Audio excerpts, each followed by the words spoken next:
മുറ്റത്തെ ഒതുക്കുകല്ലിൻ്റെ മുമ്പിലെത്തിയപ്പോൾ ആ ചെറുപ്പക്കാരൻ നിന്നു. പിറകെ നടന്ന സ്ത്രീയോട് പറഞ്ഞു, അമ്മ കയറിക്കുള്ളൂ.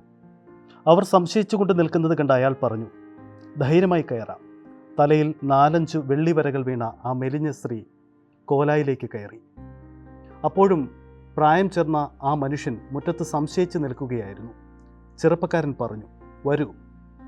അയാൾ അമ്മയുടെ പിറകെ പ്രവേശിക്കാൻ അർഹതയില്ലാത്ത ഒരിടത്തേക്ക് കയറുന്ന വൈഷമ്യത്തോടെ ഒതുക്കുകയറി. അകത്ത് കടന്നപ്പോൾ സ്ത്രീ പറഞ്ഞു, എന്തൊരു ഇരുട്ടാ ഇതിനകത്താ പുണ്യേ. പകലും ഇതിനകത്തിരുട്ടാണ്. ഇവിടെ കാരണവന്മാരുടെ പ്രേതങ്ങളുണ്ടാകും പകലും. അമ്മ സംഭ്രമത്തോടെ അയാളുടെ മുഖത്ത് നോക്കി. അമ്മ പേടിക്കണ്ട, ഈ 4 കെട്ട് പൊളിക്കാൻ ഏർപ്പാട് ചെയ്യണം. ഇവിടെ കാറ്റും വെളിച്ചവും കിടക്കുന്ന ഒരു ചെറിയ വീട് മതി. പൊളിക്കേ, ഭഗവതിയിരിക്കുന്ന സ്ഥലമല്ലേ. അയാൾ ഉറക്കച്ചിരിച്ചു. ആ ചിരിയുടെ ശബ്ദം പൊട്ടിയ ഭിത്തികളിൽ, തുരുമ്പിച്ച തൂണുകളിൽ, ഇരുണ്ട മൂലകളിൽ തട്ടി തിരിച്ചു വന്നു.